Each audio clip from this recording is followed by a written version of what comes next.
Functions lover, welcome to my channel FF explanation. तो चलिए कहानी शुरू करते। कहानी शुरू करने से पहले मैंने जो पूरा का पूरा एक्सप्लेन किया है, मैंने एक कमेंट देखा एक दो कि कुछ लोग कह रहे हैं कि उनको कहानी समझ में नहीं आ रहा है।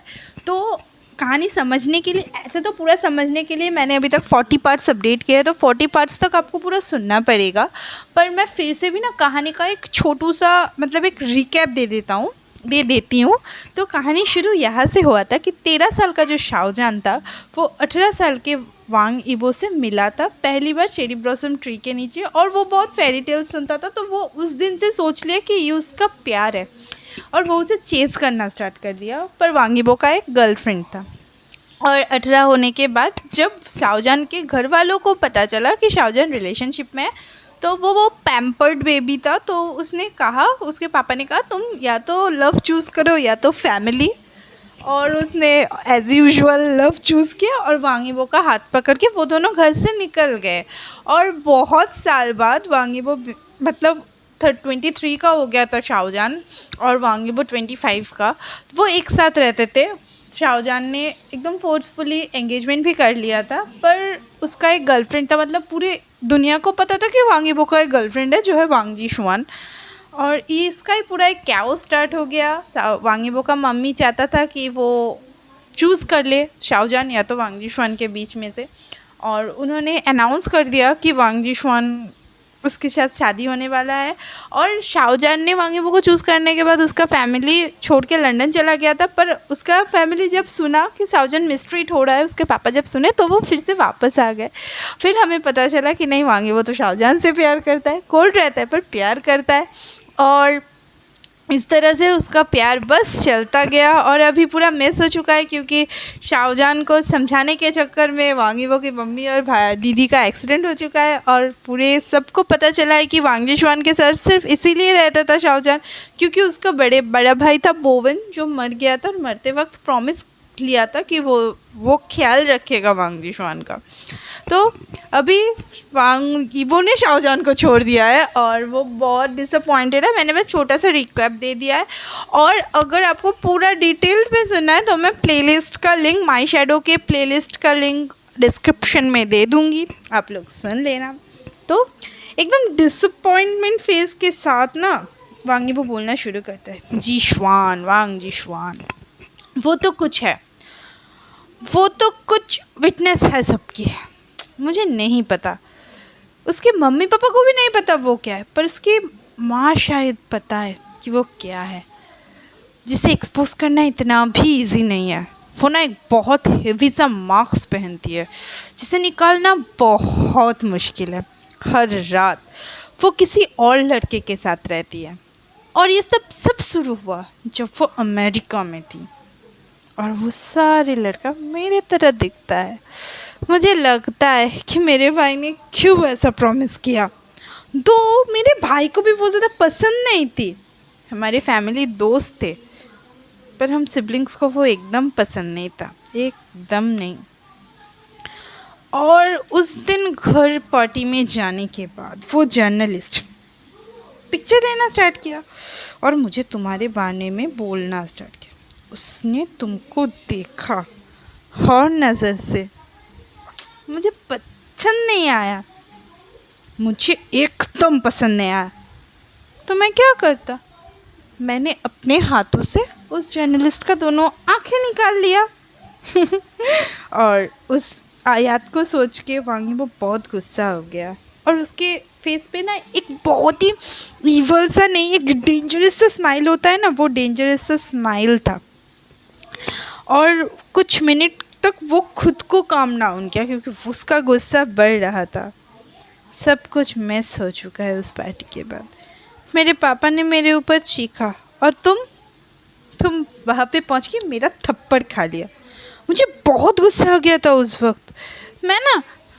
मैं पूछता था, तुम क्या रिग्रेट करते हो मुझसे प्यार करके? पर तुमने हर वक्त आंसर दिया, तुमने डिक्लाइन किया। तुम हर वक्त कहते थे कि तुमने कभी भी रिग्रेट नहीं किया मुझसे प्यार करके। मैं ग्रेटफुल हूँ तुमसे कि तुमने मुझसे इतना प्यार किया। उस दिन मैंने तुमसे कहा चले जाओ, और तुम चले गए। तुमने मेरे हर्ट को बहुत दुख पहुंचाया और तुमने कभी नहीं समझा कि मैं गुस्से में था। तुम क्यों मेरे हर विश को सुनते थे? कभी मुझको छोड़ के मत जाना शाहजहान, मुझे नहीं पसंद जब तुम ऐसे कहते हो। इवन अगर मैं मर जाऊँ ना तो तुम मेरे मेमोरीज के साथ अकेले रहना। मुझे पता है मैं सेल्फिश हूँ, पर मैं तुम्हें तभी भी जाने नहीं दूँगा।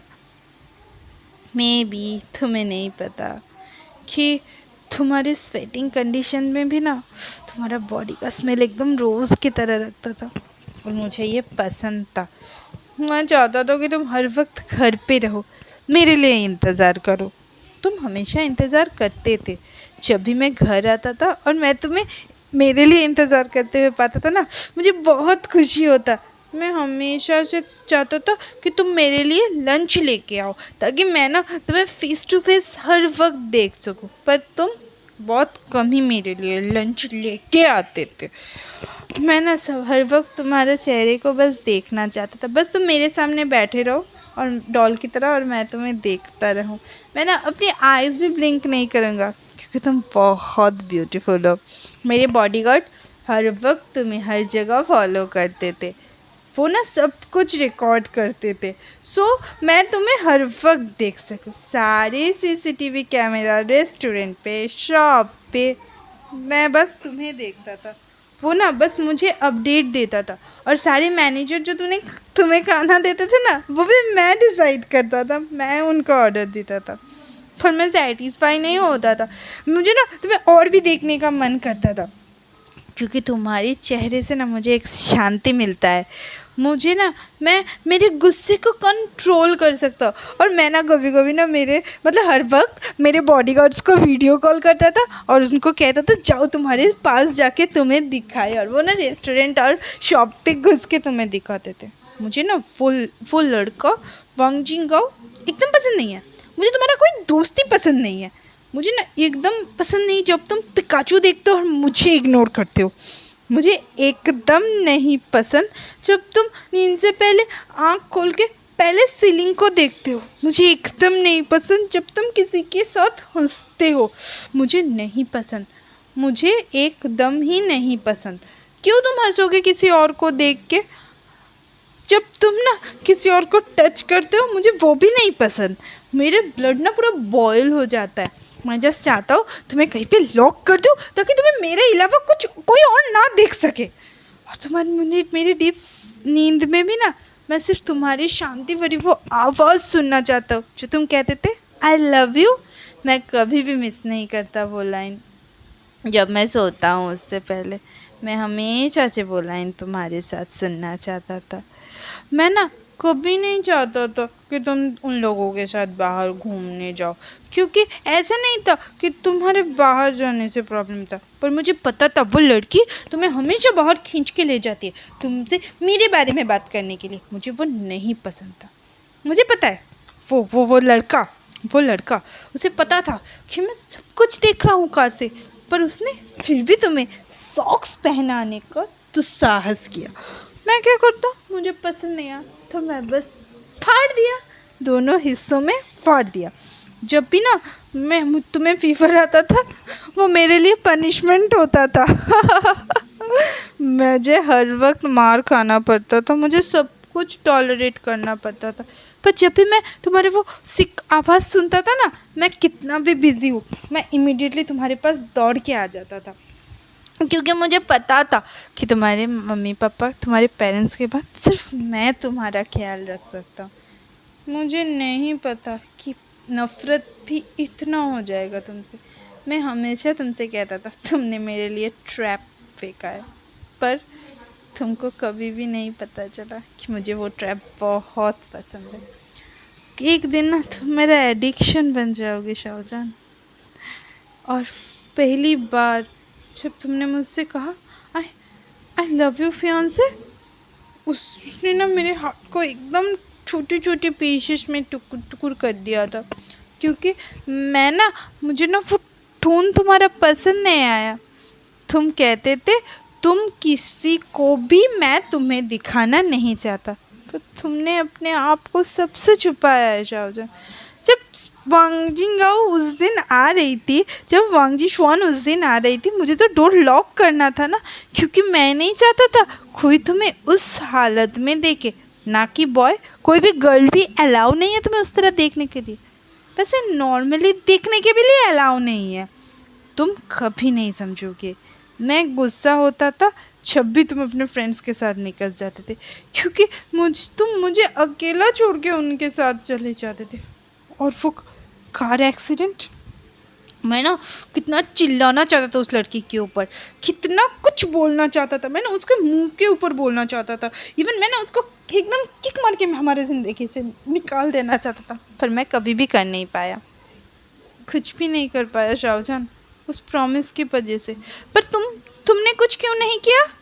उस एक्सीडेंट के बाद जब मैं आया तो तुम्हें वैसा देखा ना, मेरा हार्ट ना एकदम बहुत पीसेस में बट गया था, पर मैं फिर भी कुछ नहीं कर पाया, क्योंकि प्रॉमिस, मेरे भाई का वो promise. I promise you Shah Jahan, मैं उसको जिंदा मार डालूँगा और उसका मौत ना बहुत बुरा होगा। वो प्रॉमिस अगर मुझसे उठ जाए, उसका बहुत कुछ के लिए पे करना पड़ेगा, उसका पेमेंट इतना इजी नहीं होगा। और इस कह के ना वो बस मांगे, वो बहुत डार्क एक लुक उसका हो गया था। तुम्हें पता है, मैं हमेशा से तुम्हें पैम्पर करना चाहता था, हमेशा से ना तुम्हें फील करवाना चाहता था कि तुम ना मेरी लिटिल प्रिंस हो। बट मैं सोचता था कि तुम हमेशा अपने आप को नेग्लेक्ट करते हो। क्यों तुमने मेरे ऊपर कभी राइट्स नहीं दिया? क्यों तुमने कभी उस लड़की को मुझसे दूर नहीं किया? क्यों तुम सब कुछ मेरे लिए करते थे? क्यों तुमने कभी मुझको क्लेम नहीं किया? क्यों? मैं अभी भी सोचता हूँ क्यों। जब मैं तुम्हें देखता हूँ ना उस कंडीशन पे, बहुत सारे बैंडेजेस के साथ, उन्होंने ना मेरे हार्ट को ना बहुत सारे पीसेस में बांट दिया था, मेरे हार्ट में ब्लड था, पर तुम कभी देख नहीं पाए, तुमने कभी मेरे पेन को समझा ही नहीं। मैं तो तुम्हें प्रोवोक करना चाहती थी ताकि तुम एक स्टेप लो और उस लड़की को हमारे जीवन से निकाल दो, पर तुमने कर दिया। तुमने सब कुछ गलत समझ लिया और मुझे 5 घंटे 25 मिनट के लिए छोड़ के उस दिन चले गए। मुझे नहीं पता था मैं फिर से तुम्हें देख पाऊँगा या नहीं, मुझे नहीं पता था कि मैं ज़िंदा रहूँगा या फिर नहीं, पर मैं बस तुम्हारे फेस को ना लास्ट बार देखना चाहता था। आई विश आई नो कि किस तरह से खुद को एक्सप्रेस करते, किस तरह से खुद के फीलिंग्स को एक्सप्रेस करते। मैं कभी भी अपने आप को एक्सप्रेस नहीं कर पाया, मेरा फेशियल एक्सप्रेशन हर वक्त एक ही रहता था, पर तुम समझ जाते थे ना कि मैं क्या फ़ील करता हूँ। हमारे एंगेजमेंट वाले नाइट पे मैं कभी वो रिंग छुपाना नहीं चाहता था, पर तुम्हें लगा कि वो रिंग गले में पहनना चाहिए। क्यों पहना है तुम्हें वो रिंग मुझे गले में? तुम्हारा विश, तुम्हारा ऑर्डर, तुम्हारा वर्ड हर वक्त ना मेरे पास एक कमांड की तरह रहता था। जब भी तुम मुझे कुछ कहते थे, तुम मुझे ऑर्डर करते थे ना, मुझे लगता था कि मेरे जीवन का वो मुझे कैसे भी फुलफ़िल करना है। सबको लगता था कि मैं एक्स्ट्रा हूँ, पर मुझे ना एकदम पसंद नहीं था जब डॉक्टर भी ना तुम्हें चेकअप के लिए टच करते थे, वो ना मुझे बहुत गुस्सा दिलाता था। आई वंडर, मेरी माँ ना हमेशा से मेरे प्लान को समझता है, मैं हमेशा से उनके हाथों पे पकड़ा जाता हूँ। और उस दिन भी वो समझ गई कि मैं तुम्हें प्रोवोक करना चाहता हूँ वांग जिशुआन पे। वो बहुत क्लेवर है, तुम्हें पता है शाहजहान। मैं सोचता हूँ क्यों तुमने मतलब क्यों तुम्हारे प्यार, तुम्हारा किस, हर मिनट तुम्हारा फेस, तुम्हारा बॉडी, तुम्हारा स्मेल, तुम्हारा स्माइल मुझे एक रीज़न देता था, एडिक्टिव तुम्हारे साथ रहने के लिए। तुमने एक बार मुझसे पूछा था कि मैं कहाँ देखता हूँ हम दोनों को 10 साल बाद। शायद 10 साल बाद मैं कहीं पे भी नहीं रहूँगा तुम्हारे साथ, और तुम एक अच्छी लाइफ जी रहे होगे मेरे बिना। और बहुत ज़ोर से वांगी वो रोने लगता है और फिर से वाइन पीता है। उसका हर्ट, उसका एंगर सब एक साथ निकल रहा था, और वो अपने बहुत हर्षली अपने टीयर्स को मतलब पोंछता है और कहता है, पर तुम कभी भी अलाउ नहीं हो किसी और के साथ जाने के लिए। मेरे मरने के बाद भी तुम अलाउ नहीं हो किसी और के साथ जाने के लिए। मैं सेल्फिश हूँ, मुझे पता है, पर मैं तुम्हें नहीं जाने दे सकता। I love you my night. मुझे बहुत पसंद था तुम्हें सोते हुए देखना। वो ना मेरा सबसे हैप्पीएस्ट मोमेंट था। और वो ना मैं हर रात करता था। मुझे ना तुम्हारा जिद सुनना बहुत पसंद था। तुम्हारा बातें विदाउट पॉइंट्स जो होते थे, और जब भी तुम बोलते थे ना फ़ोन पे, बहुत मिनट्स लेके, बहुत टाइम लेके, मुझे बहुत अच्छा लगता था। मैं उसे चेरिश करता हूँ। उस दिन जब मेरे मॉम ने पब्लिश किया जीशुआन और मेरी शादी, वो फिक्स्ड नहीं था, मैरिज डेट भी फिक्स नहीं हुआ था। वो बस चाहती थी कि मैं एक डिसीजन लूँ। उन्हें पता था कि क्या होने वाला है उस रात के बाद। वो बस चाहती थी कि मैं किसी को चूज़ करूँ, बट स्टिल उन्होंने सही नहीं किया है। मुझे पता है उनका इंटेंशन गलत नहीं था, पर वो ठीक रास्ता नहीं था। मुझे ना बहुत डर लग गया था उस समय। मुझे लगा मैं तुम्हें खो दूँगा। मेरे मम्मी को पता था किस तरीके का इंसान हूँ मैं। थोड़ा सा भी पेशेंस मेरे अंदर नहीं है। मैं नॉनसेंस एकदम टॉलरेट नहीं कर सकती। पर उन्होंने मुझे हमेशा सिखाया है कि वुमेन को डिसरिस्पेक्ट मत करो, और मैंने कभी किया भी नहीं है। पर वो वुमेन मिस चेंग, उसे तो मुझे मान नहीं था। उसने वो न्यूज़ तुम्हारे सामने कहा ना। मुझे तो कुछ भी होल्ड नहीं करना था। तुम हमेशा से अपने आप को नेगलेक्ट करते हो शाहजान। जब तुमने अपने आप को मिस्ट्रेस कहा ना, उस वक्त मैंने खुद को इंश्योर कर लिया।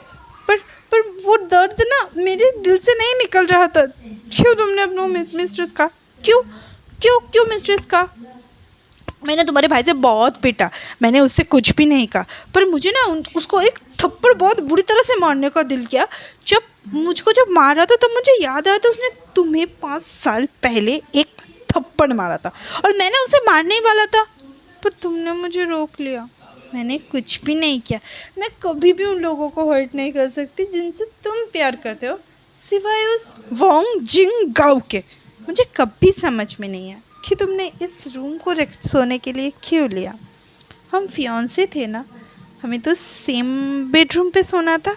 मैंने हम लोगों के लिए बहुत बड़ा सा बेडरूम बनाया था, तो तुमने ये चूज़ किया। मुझे अभी भी नहीं पता क्यों। जब भी तुम कहते थे ना कि मैं किससे बिलोंग करता हूँ, तो मैं हमेशा से आंसर देता था तुम्हें, क्योंकि वांग यीबो शाओजान को बिलोंग करता है, और शाओजान वांग यीबो को।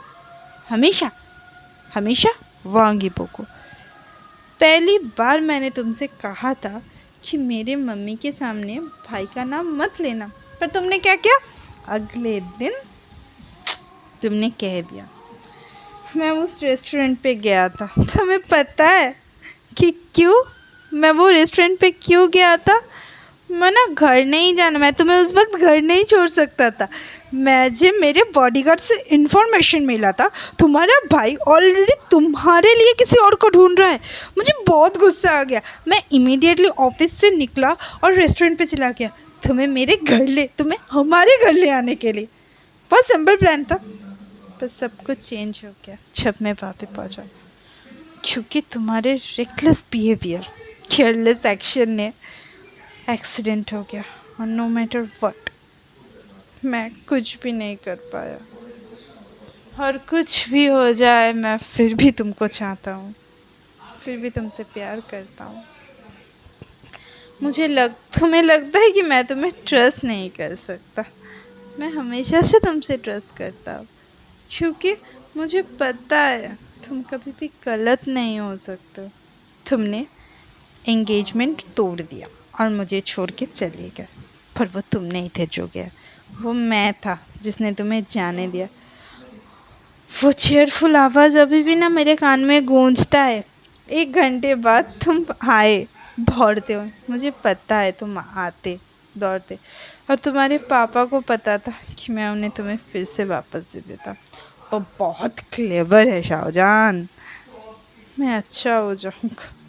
तुमने लास्ट बार भी बोला तुम हमेशा से अच्छे थे, तुम बहुत अच्छे हो, तुम मुझसे सब कुछ से ज़्यादा प्यार करते हो, मुझे पता है। पर मैं ना वर्थलेस हूँ तुम्हारे प्यार के लिए, बहुत वर्थलेस हूँ। तुमने कभी नहीं समझा तुम मेरे लिए क्या हो, तुम कभी नहीं समझे। तुम ना मेरे लिए प्रीशियस गिफ्ट हो, तुम मेरे हो, हमेशा से मेरे हो, तुम मेरे वाइफ हो। और तुम्हें कभी भी नहीं पता चला ना ये मेरे वाइफ ही। वांगीमो ने स्लोली स्लोली ये कहा और उसका आँख एकदम पानी से भर गया और एकदम एक फ्लैशबैक स्टार्ट हो गया। हाँ, वांगीबो का जो भाई था हियाकुन, उसका और एना वांग का मालदीव्स में शादी होने वाला था। सब कुछ बहुत सुंदर से सजाया हुआ था और शाओजान और वांगीबो ना दोनों कपल सूट पहने थे और यहाँ पे बहुत लोग नहीं था, बस वांगीबो का फैमिली था क्योंकि एना वांग की फैमिली ने तो नहीं माना था। जिया बाईजा था, उसकी मम्मी थी, उसके पापा थे और एकदम फर्स्ट रो में शाओजान और वांगीबो बैठे थे, एकदम बगल बगल में बैठे थे और वांगजी शोन की फैमिली नहीं आई थी। अच्छा वो नहीं आई थी, वो शादी में नहीं आए थे क्योंकि वो लोग आउट ऑफ कंट्री थे। और एकदम जब शादी हो रहा था ना तो वो दोनों मतलब हियाकुन और एना वंग दोनों वाउज ले रहे थे और स्लोली स्लोली शाओजान ने ना वांगीबो का हाथ पकड़ लिया और एकदम से ना सीन चेंज हो गया और वांगीबो ने देखा कि वांगीबो और शाओजान वहाँ पे खड़ा है और वांग ईबो बोल रहा है मैं वांगीबो शाओजान को as a legally lawfully wedded husband लेता हूँ। और शाओजान बहुत बड़ा सा एक स्माइल करता है और उससे पहले वो कुछ कह पाता सब कुछ नॉर्मल हो जाता है और वांगीबो ने ना शाओजान का हाथ फिर से ज़ोर से पकड़ लिया था और उसकी तरफ देखा भी नहीं था और उसके दिमाग में ना बस वही चल रहा था कि हाँ उसने वाउस ले लिया था तो वो शाओजान उसका वाइफ हो गया। और शाओजान वो ना अभी भी और वांगी वो शाओजान की तरफ जब देख रहा था और वो ना एकदम एना वांग और हियाकुन की तरफ देख रहा था और वो ना कहा तुम्हें कभी भी कुछ समझ में नहीं आया। और वांगी वो सब कुछ ना धीरे धीरे सोचने लगा और वाइन ड्रिंक करने लगा और बड़ा सा वो जो बॉटल वो लेके आया था वो ख़त्म होने के एकदम कगार पे था, मतलब वो शायद ख़त्म ही हो चुका था और उसे और ड्रिंक करना था पर उसके पास इतना स्ट्रेंथ नहीं था कि वो जाके ड्रिंक कर सके। और इस तरफ शाओजान के घर में शाओजान एकदम चुपचाप बैठा हुआ था अपने बेड पे और उसकी मम्मा उसे खिला रही थी। वैसे तो वो खाना नहीं चाहता था क्योंकि उसे बहुत वॉमिटिंग फील हो रही थी और ऐसे वो खाना खाने के बाद फिर से वॉमिट किया पर उसके मम्मी ने ना फिर से उसे थोड़ा सा खिला दिया। और अब ना सुबह से एकदम इवनिंग हो चुका था।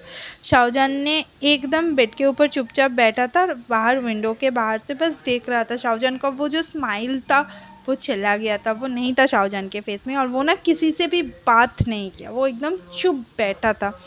और उसके फैमिली ने भी किसी ने उस पर ज़ोर नहीं डाला कि बात करो कुछ बोलो क्योंकि उन लोगों भी ना उसे समय देना चाहते थे क्योंकि उन लोगों को भी पता था कि शाओजान को बहुत दुख पहुंचा है और शाओजान चुप हो चुका है गाइस।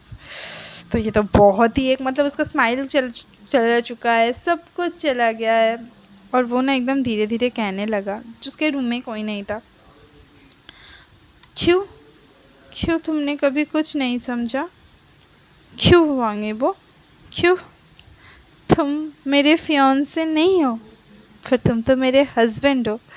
और शाओजान भी वही फ्लैशबैक सोचने लगा कि जब वो लोग वाउस ले रहे थे शाओजान ने भी कहा था मैं शाओजान वांगीबो को as my lawfully wedded husband लेता हूँ। और वो भी वो फ्लैशबैक सोचने लगा और धीरे धीरे कहने लगा कैसे तुमने कभी कुछ नहीं समझा, तुमने कभी कुछ नहीं समझा, कभी समझने का कोशिश ही नहीं किया। और वो भी बहुत रो रहा था। और फिर से स्प्रिंग मेंशन पे मतलब वांग ईबो के घर में वांग ईबो कहने लगा तुम कभी नहीं समझोगे, कभी नहीं, तुम्हारे वजह से हमारे घर का हमारे मेंशन का नाम स्प्रिंग मेंशन और चेरी ब्लॉसम मेंशन रखा गया था।